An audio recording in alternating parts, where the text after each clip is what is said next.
Praise the lord. ಪ್ರೀತಿಯ ಸಹೋದರ ಹಾಗೂ ಸಹೋದರಿ, ಈ ದಿನ ನೋಡಿದ್ರಲ್ಲಿ ಬಹಳ ಸಂತೋಷವಾಗಿದ್ದೀನಿ.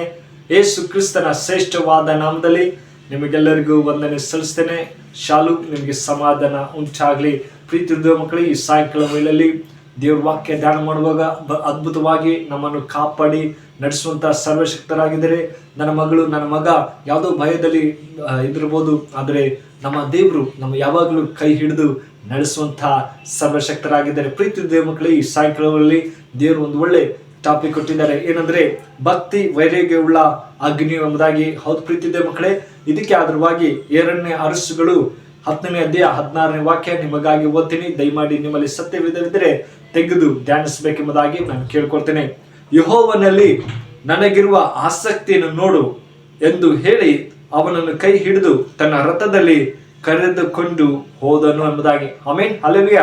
ಹೌದು ಪ್ರೀತಿ ಮಕ್ಕಳೇ, ಇಲ್ಲಿ ಅರಸು ಹೇಳ್ತಿದ್ದಾರೆ, ಒಬ್ಬ ವ್ಯಕ್ತಿ ವೈರಾಗ್ಯ ಉಳ್ಳವನು ಇನ್ನೊಬ್ಬನು ನೋಡಿ ಹೇಳುತ್ತಾನೆ, ನನಗಿರುವ ಭಕ್ತಿ ವೈರಾಗ್ಯವನ್ನು ನೋಡು ಎಂಬುದಾಗಿ. ನೋಡಿ, ಅದಕ್ಕಾಗಿ ನನ್ನ ರಥದಲ್ಲಿ ಹತ್ತಿ ಕುಳಿತುಕೋ ಎನ್ನುತ್ತಾನೆ.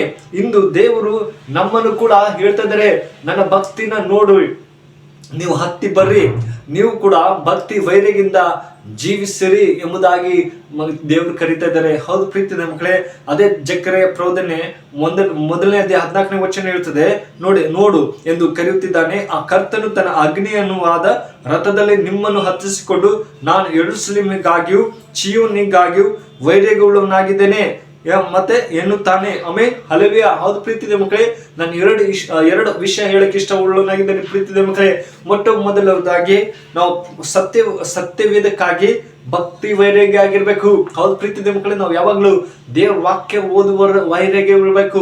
ದೇವರಲ್ಲಿ ಸಮಯನ ಕೊಡುವವರಾಗಿರ್ಬೇಕು. ಆತನ ವಾಕ್ಯಗಳನ್ನ ಓದುವಾಗ ನಮಗೆ ಇನ್ನೂ ಹೆಚ್ಚಾಗಿ ಭಕ್ತಿ ವೈರಾಗ್ಯ ಉಳ್ಳವರಾಗಿ ಜೀವಿಸಕ್ಕೆ ಸಾಧ್ಯ. ನೋಡಿ, ಹೇಳ್ತದೆ ಕೀರ್ತನೆ, ದಾವೀದನ ಬರೆದ ಕೀರ್ತನೆ 119 139 ಹೇಳ್ತದೆ, ಏನಂದ್ರೆ ವೈರಿಗಳನ್ನು ನಿನ್ನ ವಾಕ್ಯಗಳನ್ನು ಮರೆತು ಬಿಟ್ಟಿದ್ದಾರಲ್ಲ. ನೋಡಿ, ಇಂಗ್ಲಿಷ್ ಅಲ್ಲಿ ಸತ್ಯವೇದದಲ್ಲಿ ಕನ್ಸೋಲಿಡೇಟಿಂಗ್ ಲೈಫ್ ಲೈಕ್ ಫೈರ್, ಅಗ್ನಿಯಾಗಿ ಹತ್ತಿ ಉರಿಯುತ್ತಿದೆ, ನನ್ನನ್ನು ದಹಿಸುತ್ತದೆ ಎಂಬುದಾಗಿ ಹೇಳ್ತಾರೆ. ಹೌದು ಪ್ರೀತಿಯ ಮಕ್ಕಳೇ, ಯಾವ ತರ ಬೆಂಕಿ ಉರಿಯುತ್ತದೋ ಅದೇ ತರ ನಾವು ದೇವ್ರ ವಾಕ್ಯಗಳನ್ನ ಓದ್ತಾ ಇರಬೇಕೆಂಬುದಾಗಿ. ಸತ್ಯವೇದ ಪವಿತ್ರಾತ್ಮನಿಂದ ನಮಗೆ ಕೊಡಲ್ಪಟ್ಟ ಪುಸ್ತಕವಾಗಿದೆ. ಅದರಲ್ಲಿರುವ ಒಂದೊಂದು ವಚನವು ನಿಮ್ಮಲ್ಲಿ ಅಗ್ನಿಯನ್ನ ಉರಿಯುತ್ತದೆ. ನೋಡಿ, ಬೆಂಕಿ ಹತ್ತ ತಕ್ಷಣ ಯಾವ ರೀತಿಯಲ್ಲಿ ಒಂದು ಸ್ವಲ್ಪ ಬೆಂಕಿ ಹತ್ತರೆ ಅದು ಇಡೀ ಉರಿತಾನೆ ಇರುತ್ತೆ. ಅದೇ ತರ ದೇವ್ ವಾಕ್ಯನು ಅಗ್ನಿಯಾಗಿ ಉರಿಯಕ್ಕೆ ಇಷ್ಟವುಳ್ಳದಾಗಿದೆ. ಪ್ರೀತಿಯ ಮಕ್ಕಳೇ, ಅದೇ ತರ ಯೋಹಾನ ಬರೆದ ಸುವಾರ್ತೆ 6ನೇ ಅಧ್ಯಾಯ 63ನೇ ವಚನ ಹೇಳ್ತದೆ, ನೋಡಿ, ಯೇಸು ಹೇಳಿದ್ದು, ನಾನು ನಿಮಗೆ ಹೇಳುವ ವಾಕ್ಯಗಳು ಆತ್ಮವಾಗಿಯೂ ಜೀವವೂ ಆಗಿವೆ. Amen, hallelujah. ಏನಾಗಿದೆ? ಆತ್ಮವು ಜೀವವೂ ಆಗಿವೆ ಎಂಬುದಾಗಿ. ನಾವು ಯಾವ ರೀತಿಯಲ್ಲಿ ದೇವ್ರ ವಾಕ್ಯಗಳನ್ನ ಧ್ಯಾನಿಸ್ತಾ ಮಾಡ್ತಾ ಇದೀವಿ ಎಂದು ಬಹಳ ಮುಖ್ಯವಾಗಿದೆ. ಪ್ರೀತಿ ಮಕ್ಕಳೇ, ನಾವು ಸಮಯನ ವ್ಯರ್ಥ ಮಾಡ್ತಾ ಇದ್ದೀವಿ. ಮೊಬೈಲ್ ಅಲ್ಲಿ ಆಗಿರ್ಬೋದು ಅಥವಾ ಸ್ನೇಹಿತರಲ್ಲಿ ಮಧ್ಯದಲ್ಲಿ ಸಮಯನ ವ್ಯರ್ಥ ಮಾಡಬಹುದು. ಆದರೆ ದೇವ್ರ ವಾಕ್ಯ ಹೇಳ್ತದೆ, ನಾನು ವಾಕ್ಯವು ಜೀವವಾಗಿವೆ ಎಂಬುದಾಗಿ ದೇವ್ರ ವಾಕ್ಯ ಹೇಳ್ತದೆ. ಪ್ರೀತಿದೆ ಮಕ್ಕಳೇ, ಅದೇ ತರ ಮತ್ತೆ ಬರೆದ ಸುವಾರ್ತೆ 24ನೇ ಅಧ್ಯಾಯ 35ನೇ ವಚನ ಹೇಳ್ತದೆ, ನೋಡಿ, ಆಕಾಶವು ಭೂಮಿ ಅಳೆದು ಹೋದರೂ ನನ್ನ ಮಾತುಗಳು ಅಳೆದು ಹೋಗುವುದಿಲ್ಲ. Amen, hallelujah. ಹೌದು ಪ್ರೀತಿದೆ ಮಕ್ಕಳೇ, ದೇವ್ರ ಮಾತು ಯಾವತ್ತೂ ಅಳೆದು ಹೋಗ್ಲಿದ್ದಿಲ್ಲ. ದೇವ್ರ ವಾಕ್ಯ ಯಾವಾಗ್ಲೂ ನಮ್ಮನ್ನು ಎಚ್ಚರಿಸುತ್ತೆ. ಮಗನೇ, ಮಗಳೇ, ನೀ ಯಾವ ಮಾರ್ಗದಲ್ಲಿ ಹೋಗ್ತಾ ಇದೀಯಾ? ಭಕ್ತಿ ವೈರಾಗ್ಯದಿಂದ ಹೋಗ್ತಾ ಇದೀಯಾ ಎಂಬುದಾಗಿ ದೇವ್ರ ಪ್ರಶ್ನೆ ಮಾಡ್ತಾ ಇದ್ದಾರೆ. ನೋಡಿ, ಆ ದಾವೀದನು ಹೇಳ್ತಾರೆ, ನನ್ನ ಹೃದಯವು ನನ್ನಲ್ಲಿ ಹೊತ್ತಿಸಿ ಉರಿತು ಎಂಬುದಾಗಿ. ಹೌದು ಪ್ರೀತಿದೆ ಮಕ್ಕಳು, ದಾವೀದನು ಹೇಳ್ತಾನೆ, ದೇವ್ರೇ, ನಿನ್ನ ವಾಕ್ಯ ಹೊತ್ತಿಸಿ ಉರಿತೈತೆ. ಸತ್ಯವೇದ ವಾಕ್ಯಗಳು ಅಗ್ನಿಯು ಒಂದು ಆಳವಾದ ಸಂಬಂಧ ಉಂಟೆಂಬುದಾಗಿ ನೋಡ್ತೇವೆ. ಪ್ರೀತಿ ಮಕ್ಕಳೇ, ಪ್ರವಾದಿಯಾದ ಯೆರೆಮೀಯ ಹೇಳ್ತಾರೆ, ನೋಡಿ, ಈಗೋ ನಿನ್ನ ಬಾಯಲ್ಲಿಟ್ಟ ನನ್ನ ಮಾತುಗಳನ್ನು ಬೆಂಕಿಯನ್ನಾಗಿಯೂ ಈ ಜನರನ್ನು ಸೌದೆಯನ್ನಾಗಿಯೂ ಮಾಡುವುದೆಂಬುದಾಗಿ. ಹೌದು ಪ್ರೀತಿದೆ ಮಕ್ಕಳೇ, ಯೆರೆಮೀಯ ಗ್ರಂಥ 5ನೇ ಅಧ್ಯಾಯ 14ನೇ ವಾಕ್ಯದಲ್ಲಿ ನಾವು ನೋಡ್ತೀವಿ. ಪ್ರೀತಿದೆ ಮಕ್ಕಳೇ, ಯೆರೆಮೀಯ ಪ್ರವಾದನಿಗೆ ಹೇಳ್ತಾರೆ, ನನ್ನ ಬಾಯಿ ಅಗ್ನಿವಾಗಿ ಉರಿತು ಎಂಬುದಾಗಿ.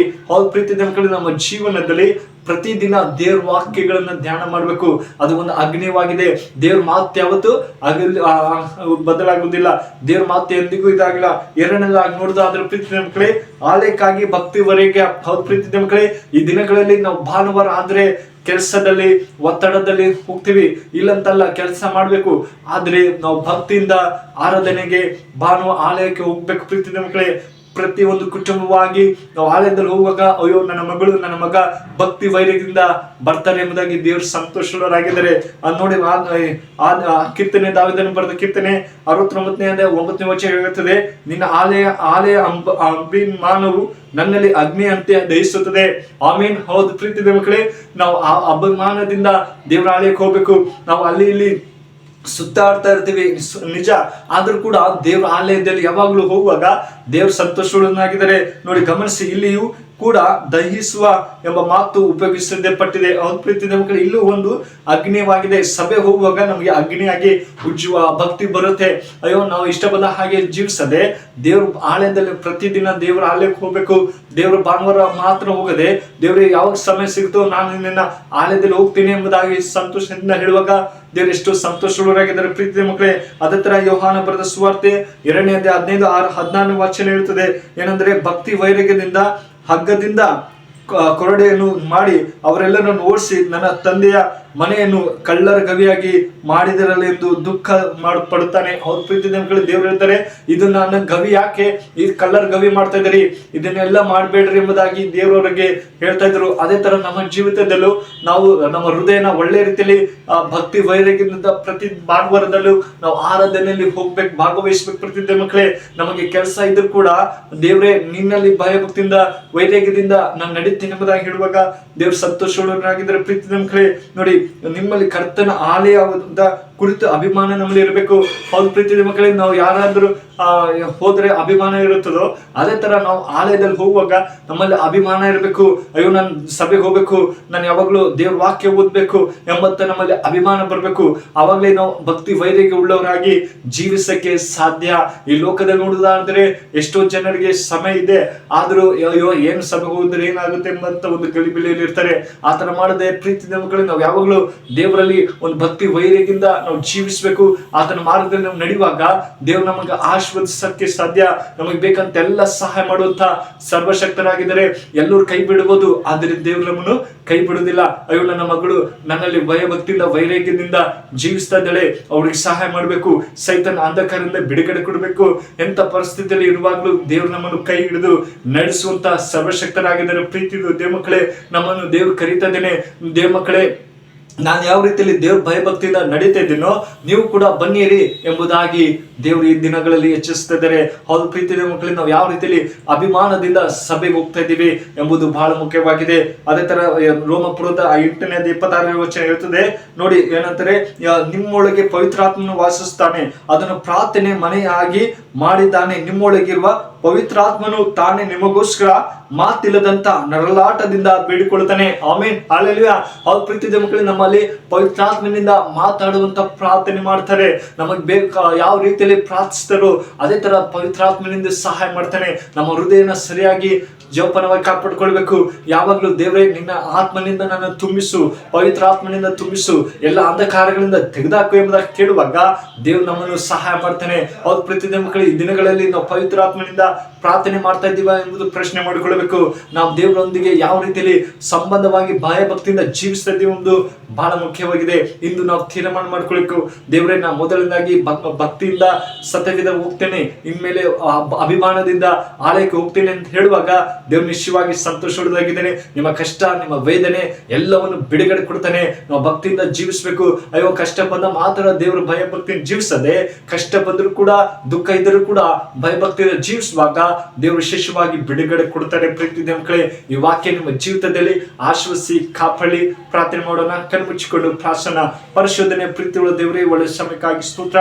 ಪ್ರೀತಿಯುಳ್ಳ ದೇವರೇ, ಕಳೆದ ವಾರದ ಅದ್ಭುತವಾಗಿ ಕಾತ್ಕೊಂಡು ಈ ನೂತನ ದಿನ ಸಾಯಂಕಾಲದಲ್ಲಿ ನೋಡುವಂತೆ ಕೃಪೆ ಕೊಟ್ಟಿದ್ದಪ್ಪ, ನಿಮಗೆ ಸ್ತೋತ್ರ.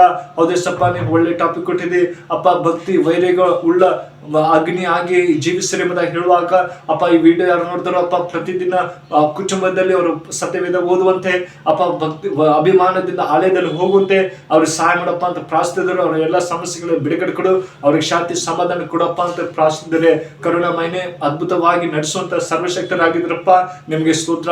ಪ್ರೀತಿ ದೇವರೇ, ಈ ಚಿಕ್ಕ ಪ್ರಾರ್ಥನೆ ಕೇಳಿದಂತೆ ಯೇಸು ಕ್ರಿಸ್ತನಲ್ಲಿ ಬೇಡ್ತೇನೆ ಜೀವಿತದಲ್ಲಿ. ಆಮೆನ್.